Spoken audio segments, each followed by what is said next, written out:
Hello everyone, welcome to definite success Pathshala. मैं रूपाली वर्मा आज फिर कुछ आपके लिए नया लेकर आए हैं। अब नया हम क्यों बोलते हैं? नया हम इसलिए बोल रहे हैं क्योंकि हम आपको पढ़ाते तो आपका सब्जेक्ट रिलेटेड ही चीज़ें हैं, लेकिन हम कोशिश ये करते हैं ना कि सब्जेक्ट के अलावा भी आपको बहुत सारी इन्फॉर्मेशन मिलती रहे। ठीक है, तो आप इस चैनल पे देखेंगे कि सिर्फ हिंदी के लिए ही नहीं, आपको और सब्जेक्ट्स की भी अनदर इन्फॉर्मेशन मिलती ही रहती है। मिलती है कि नहीं मिलती है? शॉर्ट्स के फॉर्म में हो या अनदर सीरीज के फॉर्म में हो, किसी भी तरीके से हो, हमारी ये कोशिश रहती है कि आप अपना सब्जेक्ट तो पढ़ें ही पढ़ें, लेकिन साथ में और बहुत सारी इन्फॉर्मेशन लेते रहें जिन्हें आप अपनी लाइफ में भी इम्प्लीमेंट कर सकते हैं। आप अपनी पढ़ाई के दौरान अपने लेखन और वाचन में भी इस्तेमाल कर सकते हैं, क्योंकि जब हमें किसी चीज़ की नॉलेज ही नहीं होगी तो उसे इस्तेमाल कैसे करना है, कहाँ करना है, ये हमें पता नहीं होगा। हमारा हमारा मेन मोटिव क्या होता है कि भाई हम जितनी चीज़ों को सीखें उसे अपनी लाइफ में इम्प्लीमेंट करने की कोशिश करें। हम अच्छी बातों की बात करें, बुरी बातों के लिए, ठीक है ना? तो हम अपने आसपास बहुत सारी अच्छी चीज़ें देखते हैं, बहुत सारी बुरी चीज़ों को देखते हैं, बट डिपेंड ये करता है कि हम उन चीज़ों को कितना अपने अंदर ले सकते हैं। ये एक बहुत बड़ी बात होती है। तो यहाँ पर हम आपको आजकल करा रहे हैं दोहे। अब दोहे के फायदे देखिए कैसे हैं। अब इन दोहों का इस्तेमाल अपने लेखन में या वाचन में, आप कहीं पर भी महफिल में हैं, किसी पार्टी में, या कहीं आप स्कूल फंक्शन में हैं, कहीं पे भी हैं, आप इन दोहों का इस्तेमाल करके दूसरों के ऊपर प्रभाव छोड़कर उनके लिए, उनकी जगह, आप उनकी नज़रों में अपने लिए एक स्थान बना सकते हैं। लेकिन साथ ही साथ इन दोहों में जो चीज़ें सिखाई जा रही हैं, अगर इन सारी चीज़ों को अपनी रियल लाइफ में आप इम्प्लीमेंट भी करते हैं तो भी आपके लिए बहुत फ़ायदा है कि नहीं? तो आप देख रहे हैं कि मैं कबीरदास जी के और रहीमदास जी के दोहे आपको करा रही हूँ। इन दोहों में की खासियत क्या होती है? खासियत ये होती है कि आस-पास सामने जो चीज़ें हमारे हैं, उन्हीं चीज़ों को उदाहरण के माध्यम से हमारे सामने रखा जाता है और हमें बहुत सारी चीज़ें सिखाई जाती हैं। मगर बहुत कम शब्दों में ये सारी चीज़ें रखी जाती हैं। कम शब्दों में इतनी बड़ी-बड़ी बातें रख दी गई हैं। और देखिए, ये ऐसा नहीं है कि मैं समझाने में बहुत कम शब्द लेती हूँ। मैं समझाते समय पूरी तरीके से ये कोशिश करती हूँ कि आपको बहुत अच्छे से सारी चीज़ें समझ में आएँ। क्योंकि जब हम उनके अर्थ को समझ जाते हैं, तो उन्हें किस जगह उन दोहों को इस्तेमाल करना है, ये हमारे लिए बहुत आसान हो जाता है ना? तो चलिए देखते हैं, आज भी हम रहीमदास जी के दोहे लेकर आए हैं। देखें क्या है रहीमदास जी के दोहे। तो आज हम लेकर आए हैं रहीमदास जी का दोहा संख्या 15। तो 15 दोहा अगर हम आज करा रहे हैं, 15 और 16, तो इसका मतलब है कि अभी तक हम 14 दोहे करा चुके हैं, यानी कि 14 दोहे हमारे हो चुके हैं। 14 दोहों का मतलब क्या हुआ? एक वीडियो में हम 2 दोहे लेके आते हैं, तो 14 दोहों का मतलब है कि अभी तक हम यहाँ पर आपको रहीमदास जी के दोहों से संबंधित 7 वीडियो दे चुके हैं। ठीक है, अगर आप में से किसी को भी कोई भी कंफ्यूजन है, प्लेलिस्ट पे जाइए, वहाँ पर आपको ऑलरेडी लिंक मिल जाएगा, वहाँ पे जाके आप इनको देख सकते हो। ठीक है, चलिए आज हम देख रहे हैं 15वां दोहा। दोहा संख्या 15 और दोहा संख्या 16, ये हम 2 देखेंगे। ठीक है, तो देखिए क्या है। निज कर क्रिया रहीम कहीं, सीधी भावी के हाथ, पासा अपने हाथ में, दाव ना अपने हाथ। ठीक है, तो चलिए देखते हैं क्या दिया है। निज कर क्रिया रहीम कहीं, रहीम जी कहते हैं निज कर यानी कि अपने हाथ में, निज कर मतलब अपने हाथ में, क्रिया, क्रिया यानी कि काम करना है, हम ये काम करना है, ये हमारे हाथ में है।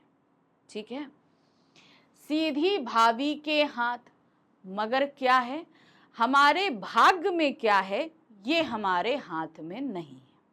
ठीक है, हमें क्या करना है क्या नहीं करना ये हमारे हाथ में है, लेकिन हमारे भाग्य में क्या लिखा है ये हमारे हाथ में नहीं है। ठीक, अब इसे एक उदाहरण के माध्यम से वो समझाते हैं। उदाहरण क्या कहते हैं? पासा अपने हाथ में। अब जिस तरीके से आप लोग लूडो खेलते हो ना, उसमें वो होता है ना, डायस होता है, आप लोग डायस हिलाते हो। ठीक है, डायस हिलाकर अब आपके हाथ में, डायस आपके हाथ में है, उसे चलना आपके हाथ में है, लेकिन उसमें क्या आएगा ये आपके हाथ में नहीं होता।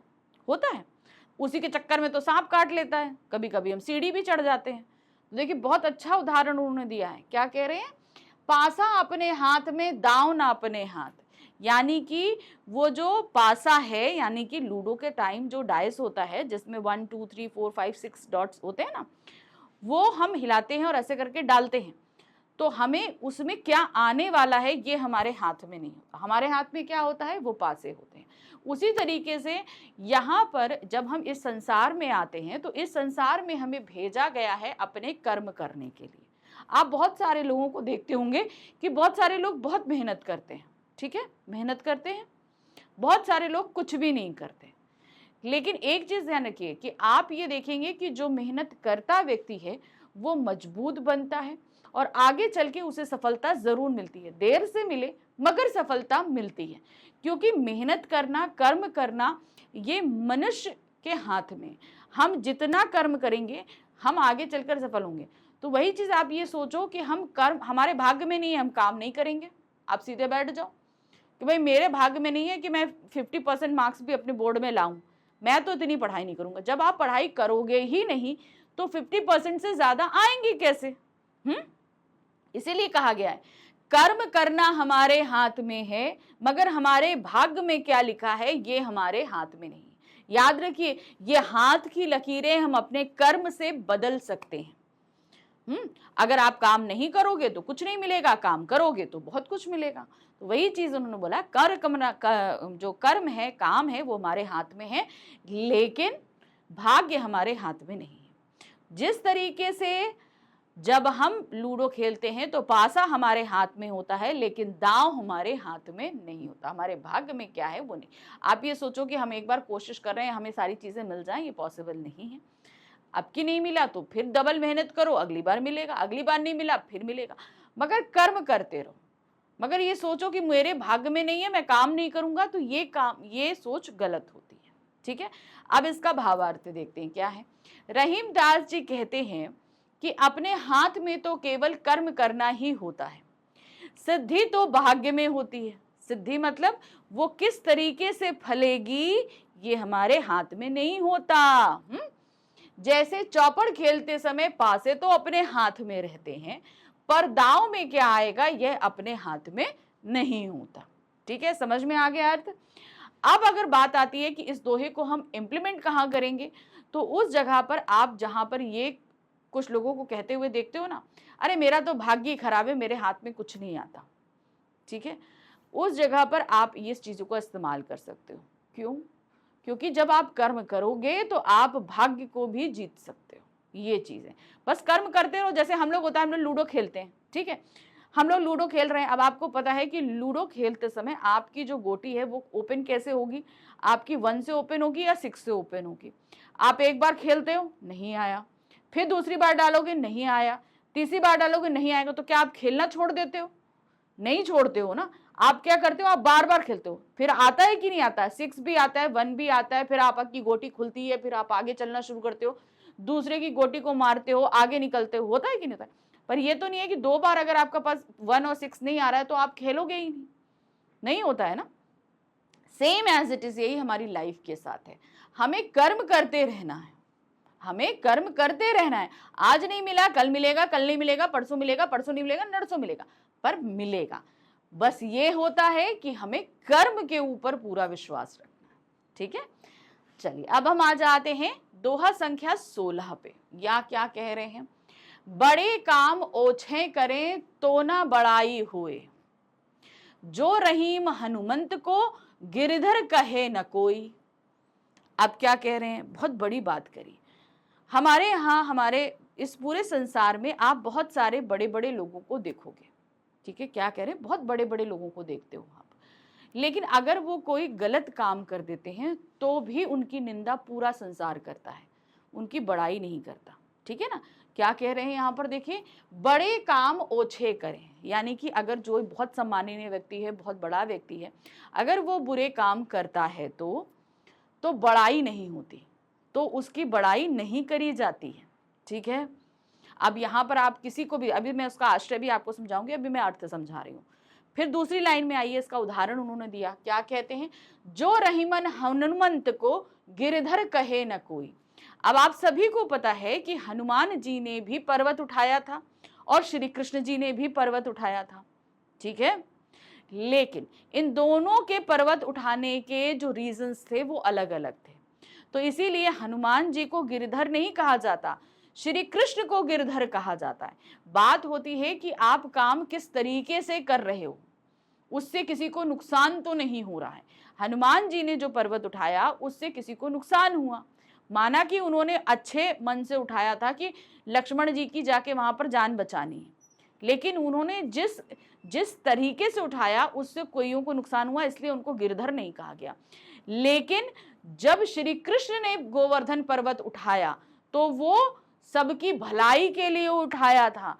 पूरा जो गांव है उस पर्वत के नीचे आ गया था और सारे सभी के भलाई के लिए जो है उन्हें जान बचाने के लिए पर्वत को अपनी छोटी उंगली में उठा के रखा, इसलिए उनको गिरधर कहा गया था।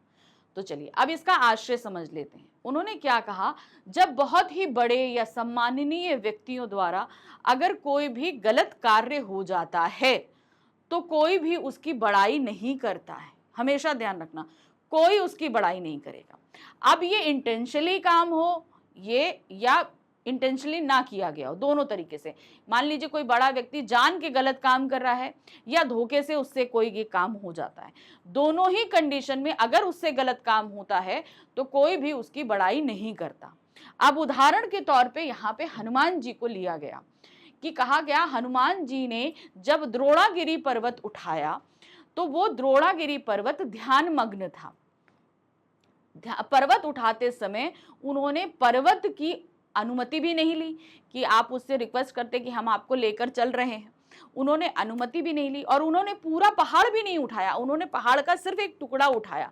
तो कहते हैं कि उस पहाड़ के उठाने से मतलब उस टुकड़े को तोड़ने से पहाड़ को तकलीफ हुई। तो हनुमान जी ने वो काम भले ही लक्ष्मण जी की जान बचाने के लिए किया, मगर वो गलत तरीके से किया गया, जिससे पर्वत को नुकसान हुआ, वहां पे रहने वाले लोगों की आस्था को बहुत नुकसान हुआ, जिसकी वजह से उन्हें गिरिधर नहीं कहा जाता। गिरधर किसको कहते हैं? हम श्री कृष्ण को कहते हैं, क्योंकि श्री कृष्ण ने पूरे गांव की भलाई के लिए गोवर्धन पर्वत को उठाया था, मगर उससे पर्वत को भी कोई नुकसान नहीं हुआ, ना ही वहां प्राकृतिक जो भी चीजें थी उनको नुकसान हुआ, ठीक है। और फिर उसे वापस उसी जगह रख दिया गया था, है। तो ये चीजें उदाहरण के माध्यम से बताया गया है कि बड़े व्यक्ति अगर कोई चीज जानबूझकर या बिना जाने बूझे भी उनसे कुछ गलत हो जाता है तो उनकी बड़ाई नहीं होती। चलिए अब इसका हम भावार्थ देखते हैं। रहीम कहते हैं जब ओछे ध्येय के लिए लोग बड़े काम करते हैं तो उनकी बड़ाई नहीं होती है। जब हनुमान जी ने धौलागिरी को उठाया था, धौलागिरी का मतलब होता है द्रोणागिरी पर्वत, तो उनका नाम गिरिधर नहीं पड़ा, क्योंकि उन्होंने पर्वतराज को क्षति पहुंचाई थी।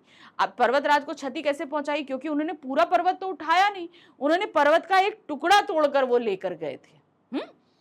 पर जब श्री कृष्ण ने पर्वत उठाया तो उनका नाम गिरिधर पड़ा, क्योंकि उन्होंने सर्वजन की रक्षा हेतु पर्वत उठाया था, उससे पर्वत को कोई नुकसान नहीं हुआ, ठीक है। तो माना उन्होंने कोई भी ध्येय उनका अच्छा था, लेकिन उन्होंने उसे गलत तरीके से किया था। अगर वो पर्वत की अनुमति ले लेते पूरा, अब उसको पर्वत का टुकड़ा नहीं तोड़ते, तो काफी हद तक पर्वत भी उनकी मदद करता, ठीक है। अब बात आती है कि भाई इस दोहे को हम कहां पर काम में ला सकते हैं। अब उस जगह पे जहां पर कोई बहुत ही सम्माननीय, बहुत ही बड़ा व्यक्ति द्वारा कुछ गलत काम हो जाए, तो उस जगह पर आप इस दोहे को इंप्लीमेंट कर सकते हैं, ठीक है। तो ये था आज के हमारे दो दोहे, जिसके जरिए हमने एक पौराणिक कथा भी जान ली। हो सकता है आप में से बहुत सारे लोगों को इस कथा का पता भी ना हो। तो इसी तरीके से मेरी कोशिश रहती है कि बहुत सारी चीजों की नॉलेज आपको देती रहूं, और खुद भी इवन ये सिखाते सिखाते ये स्टोरी मुझे भी सीखनी पड़ी, मुझे भी इतनी नॉलेज नहीं थी इसकी, ठीक है। तो नेक्स्ट टाइम से फिर से दो दोहे लेकर आएंगे और हम फिर से कुछ नया सीखेंगे। Thank you for watching, bye bye.